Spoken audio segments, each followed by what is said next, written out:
오늘 본문은 우리에게 부담이 되는 본문입니다. 속옷을 달라 하면 겉옷까지 줘라. 오리를 가자 하면 십리를 가라.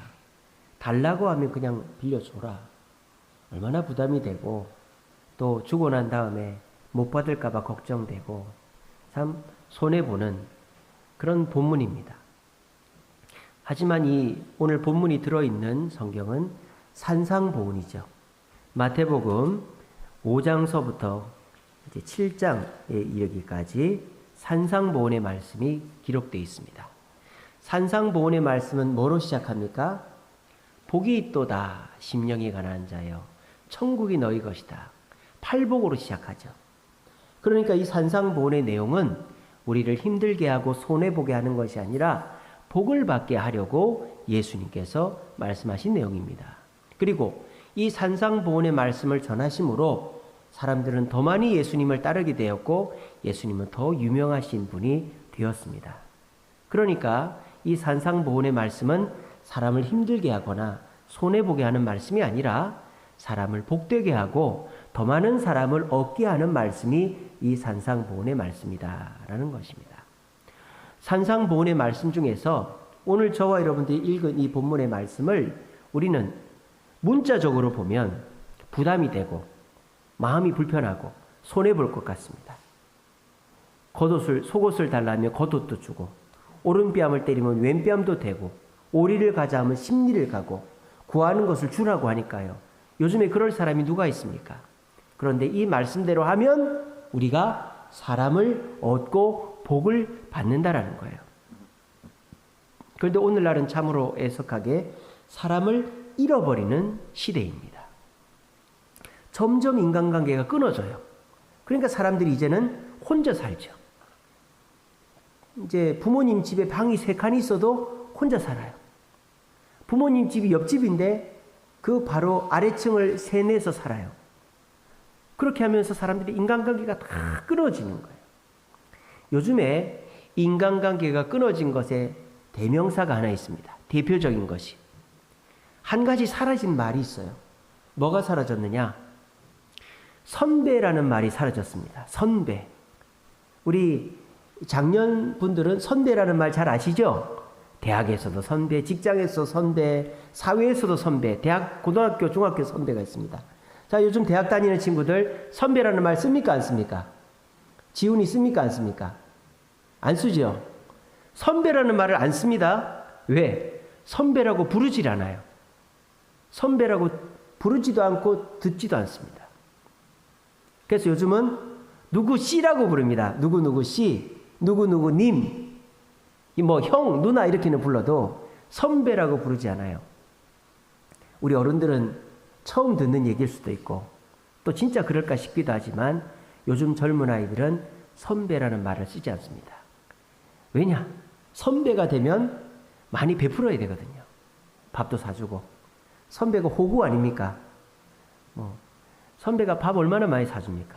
그리고 선배가 되면 후배들, 또 힘든 후배들 도와줘야 되고 돌봐줘야 되고. 요즘은 내가 안 받고 안 주면 그만이지 굳이 내가 도와줘야 되나? 이런 시대가 된 거예요.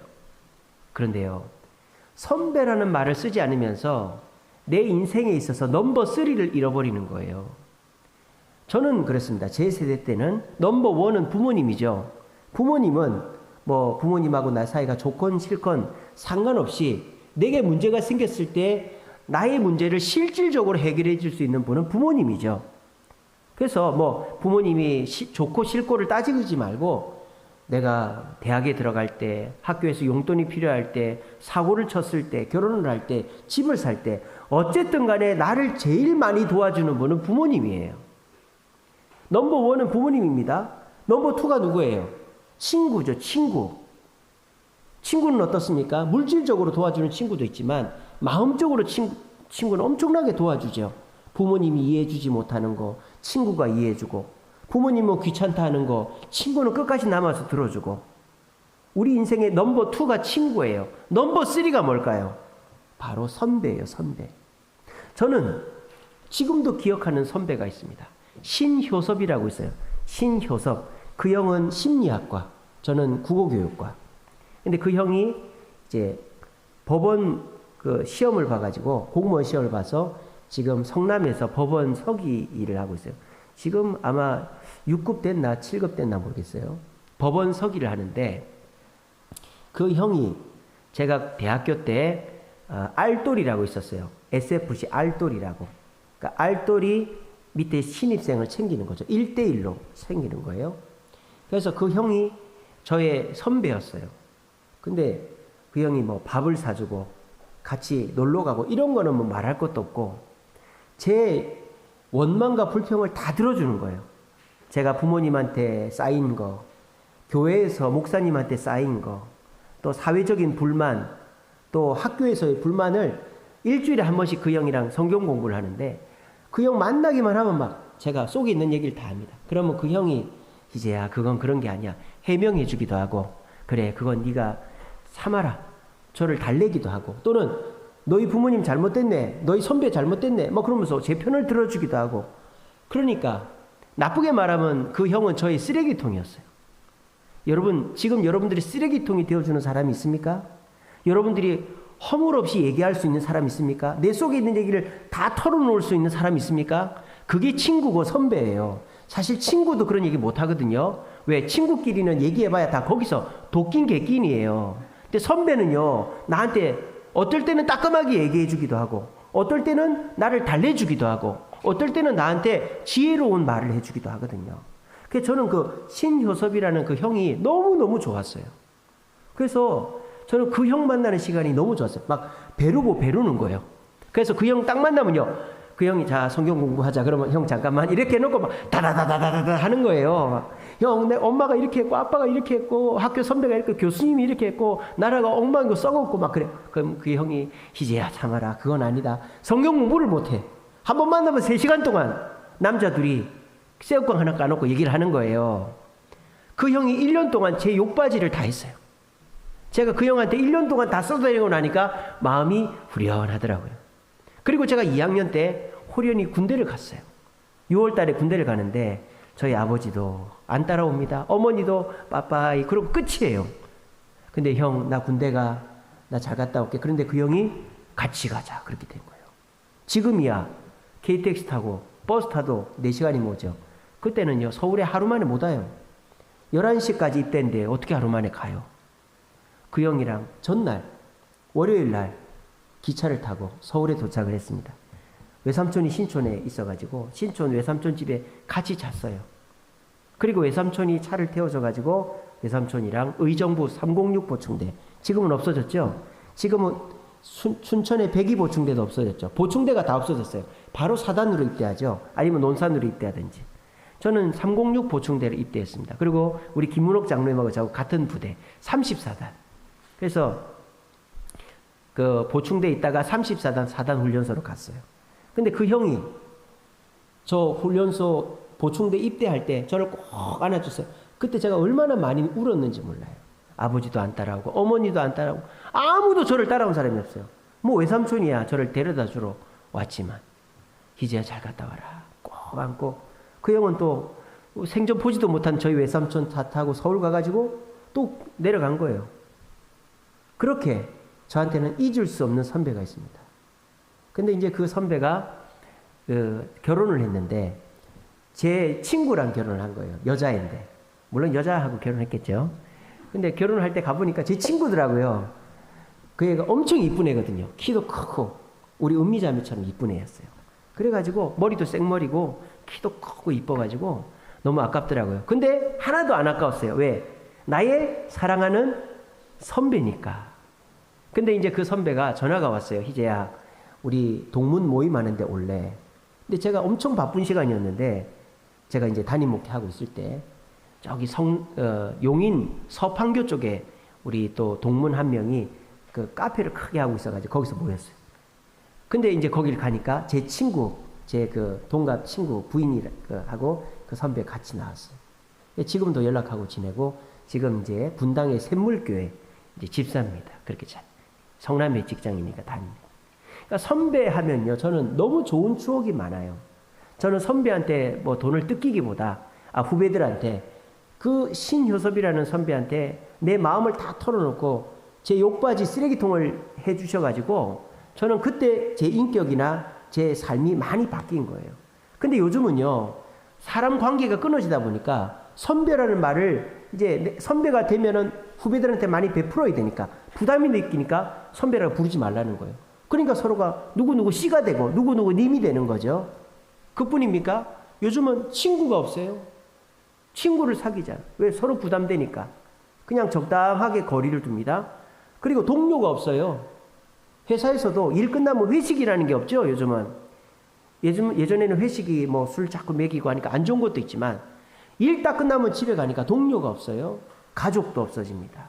부모 자식 간에 대화가 없고 형제 간에도 멀어지고 요즘은 인간관계가 다 멀어진단 말이에요. 근데 여러분들이 뭐 인간관계를 멀어지고 싶어서 멀어진 게 아니잖아요. 뭐 친하게도 지내고 싶은데 문제는 뭘까요? 내가 그만큼 노력하기도 싫고 내가 그 사람한테 시간이나 정성이나 물질이나 또 욕들어 먹거나 이런 거 하기도 싫고 또 나한테 그만큼을 베풀어 주는 사람도 없고 그러니까 사람 관계가 더 늘어나질 않는 거죠. 그래서 요즘은요, 인간관계가 계속 줄어듭니다. 여러분들 일주일에 몇 명이나 만나십니까? 일터에서 뭐 만나야 될 사람 말고 일부러 시간을 내서 또는 저 사람이 나한테 아무 도움을 주지 않는데도 불구하고 내가 만나주는 그런 사람이 몇 명 있습니다. 아마 손가락 안에 꼽기가 힘들걸요. 내가 필요해서 만나는 사람 또는 내가 일 때문에 학교에서 가정에서 만나는 사람 빼고 내가 만나고 싶어서 만나든지 내가 도움을 주려고 만나는 사람이 몇 명 없어요. 왜 그렇게 됐을까요? 그만큼 이기적이고 사람을 늘리는 방법을 모르기 때문이에요. 여러분, 사람을 늘리려면 사람과의 관계를 더 늘려가려면 어떻게 됩니까? 사람을 얻으려면 어떻게 됩니까? 가장 쉬운 게 뭐예요? 새로운 사람을 사귀면 되겠죠. 그죠? 오늘도 우리 청년들이 새로 왔습니다. 근데 그 새로운 사람은 더 낯설지만 우리 기존 청년들도 우리 청년이랑 가까워지기가 쉽지가 않죠. 그러려면 어떻게 돼요? 서로가 노력을 해야 되는 거죠. 불편하게 매한가지예요. 다가가서 이름도 물어보고 밥도 먹고 차도 마시고 그러면 가까워지는데 새 사람을 그렇게 사귀어야 되는 거죠. 여러분, 그게 제일 쉬운 겁니다. 새 사람 사귀는 게 제일 쉬운 겁니다. 아유, 목사님, 새 사람 사귀는 게 얼마나 어려운데요.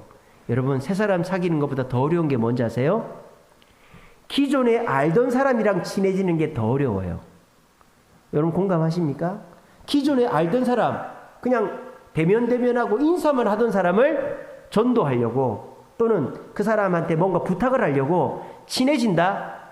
얼마나 그게 겸연쩍고 얼마나 그게 어색한지 몰라요. 그러니까 제일 쉬운 거는요, 처음 만났을 때 서로가 노력해서 친해지는 게 제일 편해요. 처음 얼굴을 봤을 때 안녕하세요 하는 게 편하지 처음에 그냥 지나치고 두 번째 만났을 때 안녕하세요가 안 된단 말이에요. 그러니까 처음에 만났을 때 서로가 시간을 내서 가까워지는 게 제일 좋습니다. 근데 이제 그게 안 되면 알고 지내던 사람이랑 안면을 터야 되는데 그건 정말 어려운데. 근데 그것보다 더 어려운 게 있단 말이에요. 그것보다 더 어려운 거. 그게 뭐예요? 불편한 사람과 가까워지는 거. 나랑 한번 말싸움을 했다든지 내가 그 사람한테 손해를 끼치거나 그 사람이 나한테 손해를 끼쳤다든지 서로가 단점들을 너무 많이 알고 있다든지 이런 불편한 사람과 가까워지는 것은 더 어렵단 말이에요. 우리가 사람을 늘려가야 됩니다. 인간은 혼자 살 수 없어요. 여러분, 나는 혼자 살 수 있어. 아이고, 그 생각하지 마세요. 반드시 후회할 날이 옵니다. 사람은 절대 혼자 살 수가 없어요. TV에서 뭐 나 혼자 사니, 뭐 혼자 살아도 돈만 있으면 되니, 여러분 그 말 절대 믿지 마세요. 그 사람도 외로워 죽어요. 절대 혼자 살 수 없어요. 지금 사람을 사귈 수 있을 때 사귀세요. 새 사람이 있을 때 사귀시고, 저 사람하고 조금 거리가 있어도 그 사람 사귈 수 있을 때 사귀시고 불편해도 사귈 수 있을 때 사귀세요. 나중에는 새 사람을 만날 기회도 없고 부모도 죽고 형제도 멀어지고 친구 만날 시간도 없으면요, 새 사람 사귈 기회가 없어요. 나이가 50대고 해보십시오. 100살 인생인데 50년을 더 살아야 되는데 만나는 사람 아무도 없어요. 그러면 어떻게 하겠다는 거예요? 여러분, 절대로 마귀에게 속지 마세요. 세상 사람한테 속지 마세요. 돈만 있으면 내가 직장 있고 부모 자식 있고 친구 있으니까 나는 외롭지 않아. 여러분 돈이 영원할 것 같습니까? 여러분 부모님이 50줄에 여러분 40대 되면 부모님 다 돌아가셔요. 여러분들 친구 언제 어떻게 될 줄 알아요? 이사 갈 수도 있고 또 싸워서 멀어질 수도 있는데 내가 지금 사귀고 있는 사람은 점점 줄어든다라는 생각을 하십시오. 우리나라가 인구가 줄고 있거든요, 지금. 그래서 우리나라는 30년 후면은 외국에서 누가 오지 않는 이상은 이제 나라가 유지가 안 돼요. 이제 지방에 있는 소도시들은 없어집니다. 그러니까 그거를 생각을 하고 있어야 되는 거예요. 여러분들도 지금을 생각하면 안 된다니까. 지금 내 친구 있고 내 부모 있고 내 형제 있고 지금을 생각하면 안 되고 5년 10년 후에 내 주변의 사람은 점점 줄어들지 내 주변의 사람이 늘어날 확률은 없어요. 내 주변의 사람이 늘어나려면 내가 노력을 해야 돼요. 새로운 사람을 만나든지 기존의 사람과 친해지든지 불편한 사람과 다시 회복을 하든지 그렇게 하지 않으면 우리는 사람을 점점 잃어버리게 돼 있다는 겁니다. 우리가 인생에 문제들이 많이 있죠. 돈에 대한 문제, 직장에 대한 문제, 결혼에 대한 문제, 미래에 대한 문제, 건강에 대한 문제, 여러 가지 문제들이 있습니다. 저는 그 문제들 중에서 가장 큰 문제는 사람을 잃어가는 거라고 생각합니다. 돈 없어도 살 수 있어요. 부모님 계시고 형제 있으면. 건강 잃어도 살 수 있어요. 옆에서 돌봐주는 사람 있으면. 직장 잃어도 살 수 있어요. 친구가 직장 소개해주면. 하지만 사람이 없으면 못 사는 거예요. 누가 자살합니까? 내 전화 받을 사람이 한 명도 없으면 자살하는 거예요.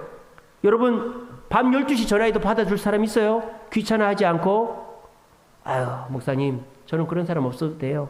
오히려 저를 귀찮게 하는 사람이 많아요. 여러분 그게 얼마나 갈 것 같아요? 저는 혼자가 편해요. 그게 얼마나 갈 것 같아요? 여러분 위기감을 느끼시기 바랍니다. 나는 지금 나이만 들어가는 게 아니라 돈을 쓰고만 있는 게 아니라 사람을 잃어가고 있다는 생각을 해요. 교회가 100명이 있다고 100명이 그대로 있는 게 아니에요.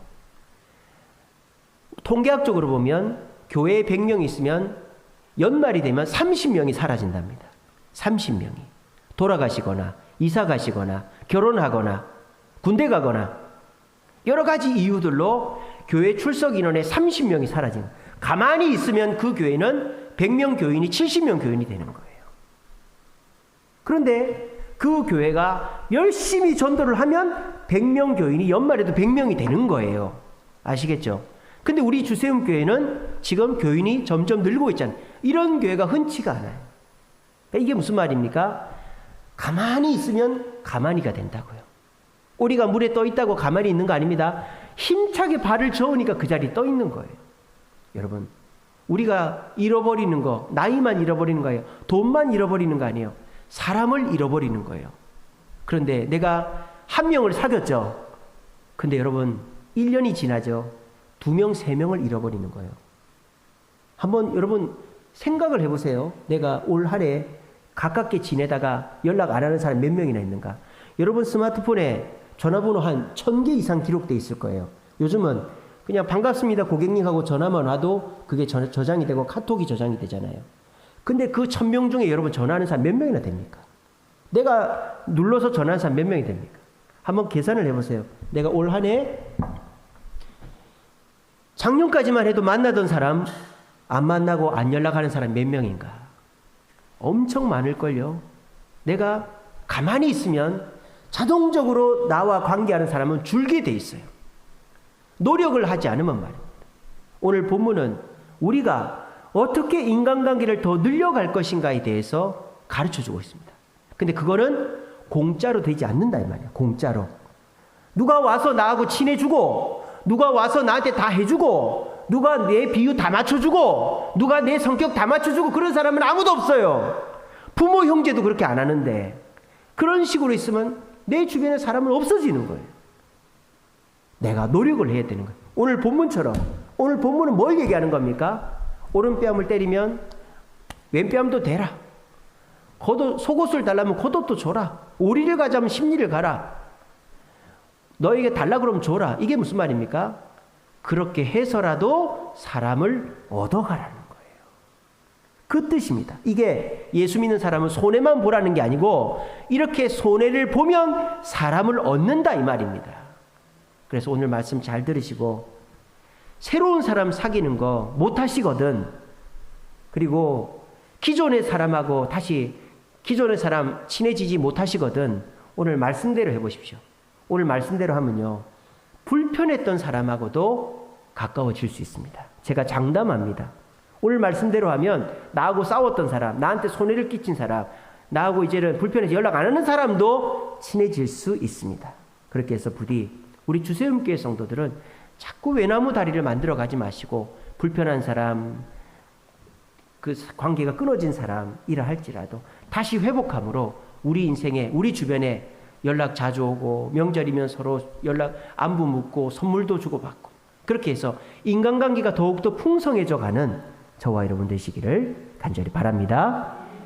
자, 봅시다. 자, 여기서 너희들이 배웠다 그랬죠. 눈에는 눈으로, 이는 이로 갚으라는 거를 너희가 들었으나 이렇게 돼 있죠. 이거를 우리가 뭐라고 합니까? 동해보복법이라고 그래요. 동해.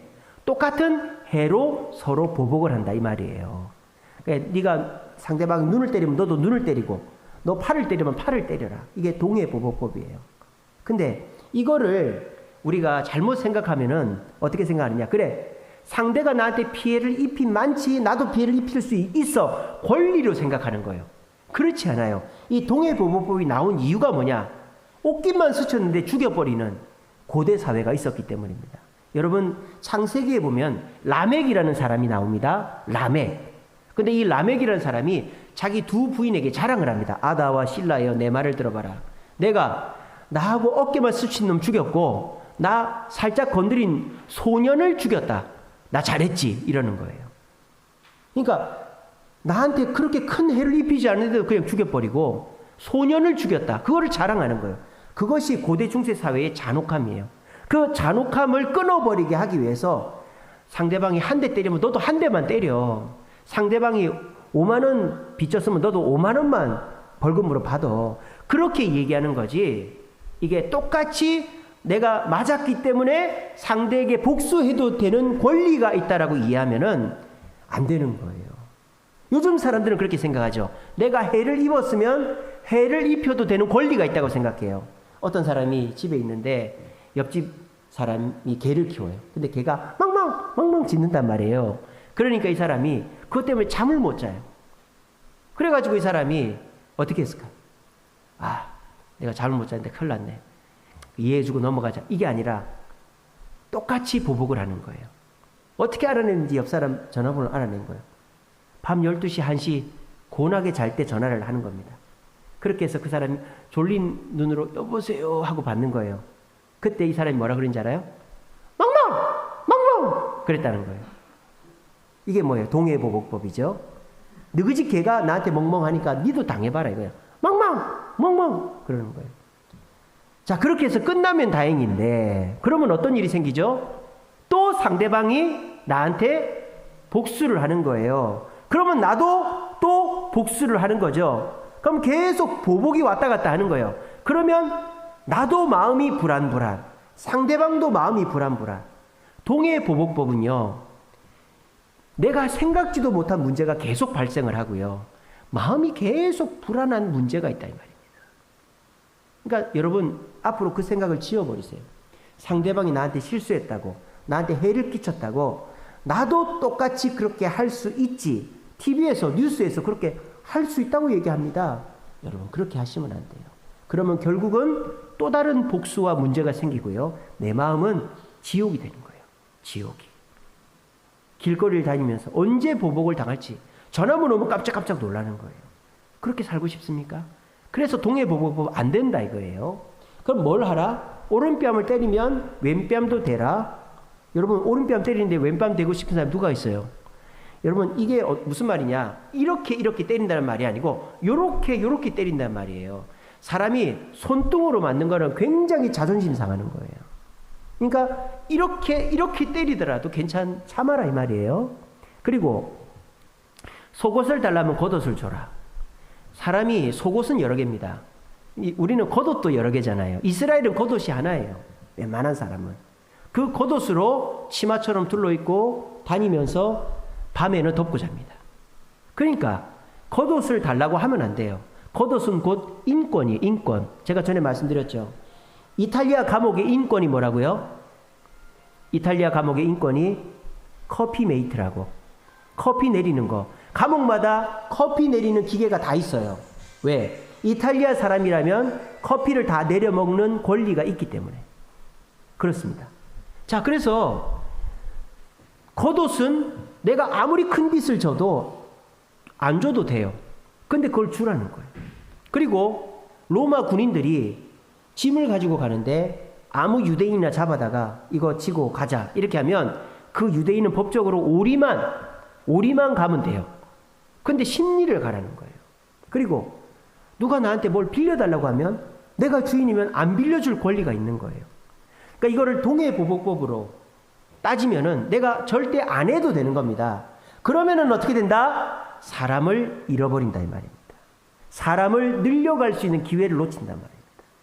그런데 내가 만약에 오른뺨을 때렸는데 가만히 있는데 왼뺨을 또 뗐다? 아니면 또 왼뺨 때리라고 했다? 그러면 그 사람이 이 사람 왜 이러나 하다가 처음에는 한동안 저러다 말겠지 하다가 내 태도가 바뀌지 않으면 그 사람이 내 편이 되는 거예요. 그 사람이 내가 빚을 졌는데 속옷을 달라고 했을 때 내가 겉옷까지 줬다? 저 사람 왜 저러나 안 줘도 되는 거를 처음에는 의아해하다가 나중에는 저 사람이 내 편이 되는 거예요. 또 오리를 가자고 하는데 십리를 가주면 내 편이 되는 거예요. 구워달라고 하는데 내가 한번 갚지도 않았는데 또 빌려준다? 그럼 내 편이 되는 거예요. 그래서 오늘 본문을 예수 믿는 사람은 무조건 손해만 봐야 되는구나. 예수 믿는 사람은 무조건 이렇게 사람들한테 맞고 다녀야 되는구나. 이렇게 이해하지 마시고 예수님은 이 산상보훈의 말씀을 우리가 복받게 하려고 하셨다니까요. 그런 차원에서 보면 오른뺨을 때렸을 때 왼뺨도 되고 속옷을 달라고 할 때 겉옷도 주고 오리를 가자고 할 때 십리를 가고 구하는 것을 빌려줄 때 달라고 하는 걸 줄 때 우리는 사람을 얻는 복을 받는다라는 거예요. 관계가 형성되고 우리 주변에 사람이 들어가는 거예요. 그뿐입니까? 그 사람한테 내가 가장 소중히 생각하는 복음을 전달하는 거죠. 복음을 전달하면 어떻게 될까요? 내가 사명을 감당하는 거죠. 그러면 하나님이 어떻게 될까요? 우리에게 은혜를 채워주시는 거예요. 이 사이클이 그대로 드러난 게 누구예요? 베드로죠. 성전 미문에 안진뱅이를 일으킨 베드로 말입니다. 보세요. 성전 미문에 안진뱅이가 앉아 있습니다. 수많은 사람이 거기를 지나다닙니다. 근데 한 분 줍시오, 한 분 줍시오. 아무도 들은 척도 안 합니다. 왜? 그 사람한테 기대할 것도 없고 저 사람 항상 나와서 구걸하는 사람이니까. 근데 베드로는 그 구걸하는 사람에게 주목을 합니다. 그리고 그 사람이 달라는 것을 줄 수도 있어요. 근데 더 좋은 것을 주죠. 그러니까 오리를 가자고 하는데 십리를 가고 속옷을 다는데 겉옷을 주고 오른뺨을 떼는데 왼뺨도 대고 구하는 걸 다 주고 베드로는 더 좋은 걸 주는 거예요. 뭘 줬어요? 복음을 준 거예요. 예수를 준 거예요. 그랬더니 그 안진뱅이가 일어났을 뿐만 아니라 3,000명이 구원받는 놀라운 역사가 일어난 거죠. 주님의 은혜가 나타난 겁니다. 이게 뭡니까? 사람을 얻는 거죠. 베드로는 그 안진뱅이 한 사람을 고침으로 한 사람만 얻은 게 아니라 몇 명을 얻었습니까? 얘기해 보세요. 몇 명을 얻었어요? 3,000명을 얻은 거예요. 3,000명을. 우리 노현승 권사님이 오영숙 집사님을 사귀었었어요.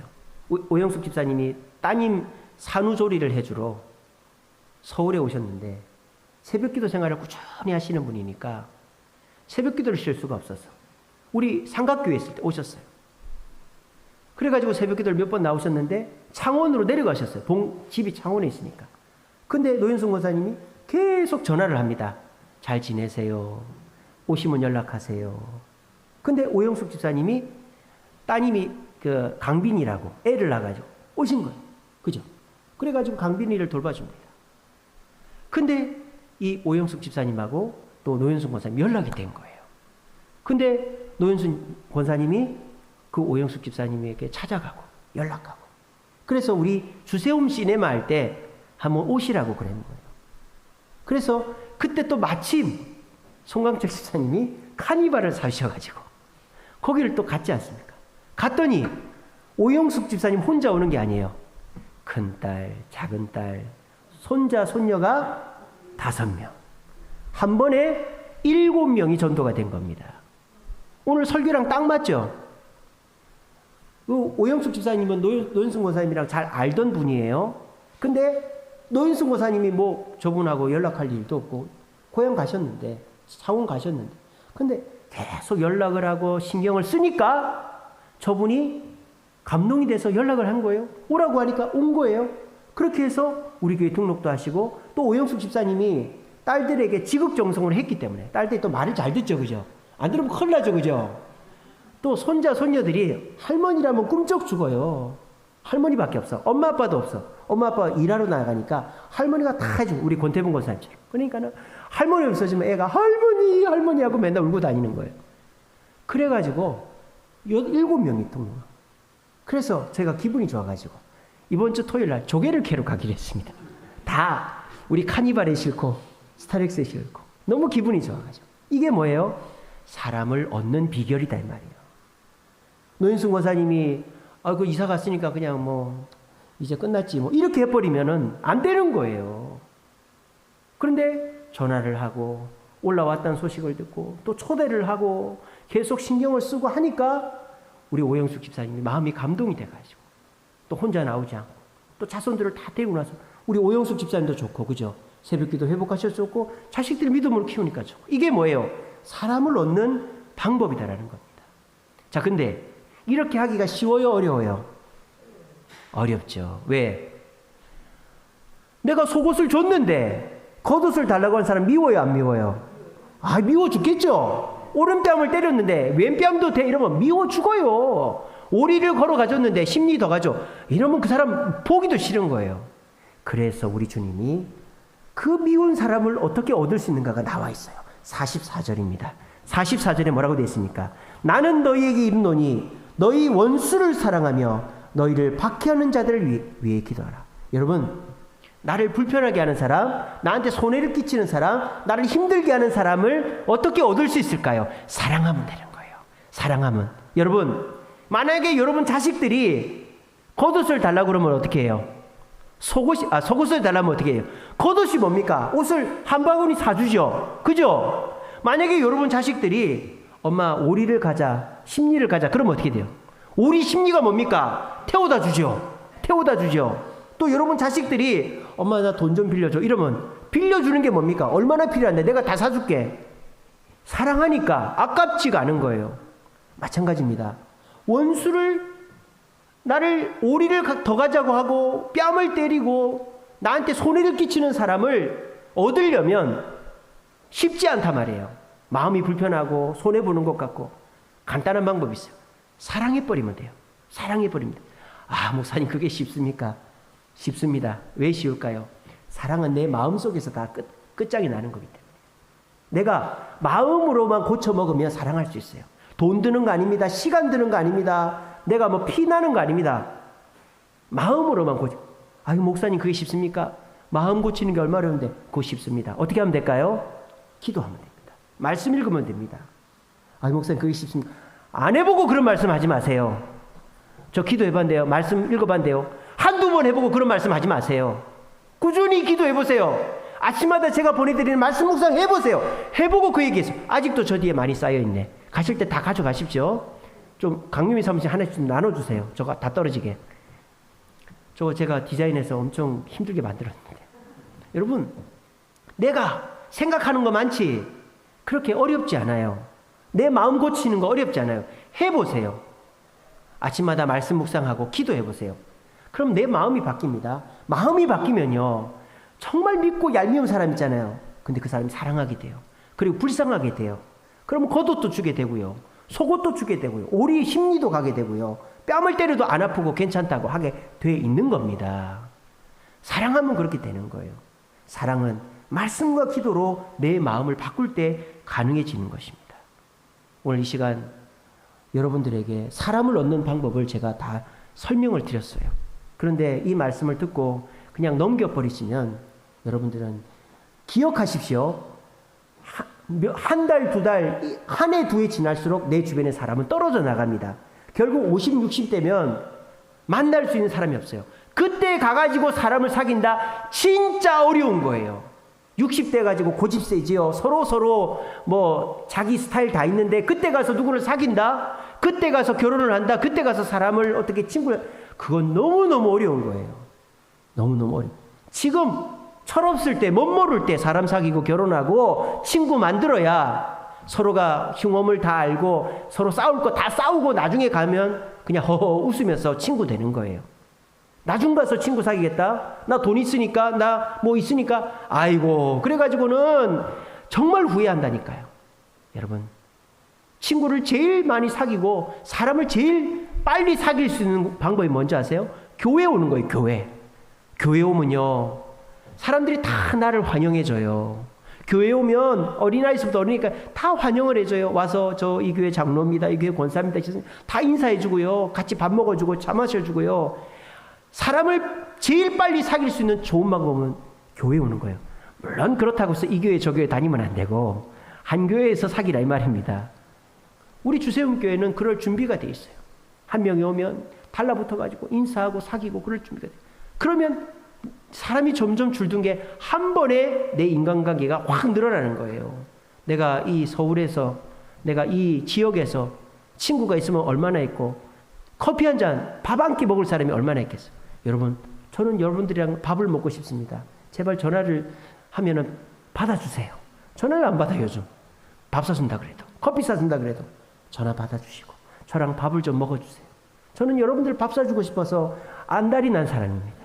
그리고 우리 서로 교제하고 해서 우리 이 정말 혹독하게도 추운 이 시절 서로가 내가 손해보기 싫어서 아예 사람을 만나지 않는 이 시대 속에, 사람을 점점 잃어가는 이 시대 속에 예수님이 하신 말씀처럼 오리를 가자면 십리를 가고, 오른뺨을 때리면 왼뺨을 때리고, 왼뺨을 돌려대고, 속옷을 달라면 겉옷을 줘서라도 그 사람을 사랑하는 마음을 바꿔가지고 사람을 사랑해서 사람을 얻어가고, 그래서 우리 죽을 때 우리 장례식장에 정말 수많은 사람들이 찾아올 수 있게 만드는 저와 여러분 되시기를 간절히 바랍니다.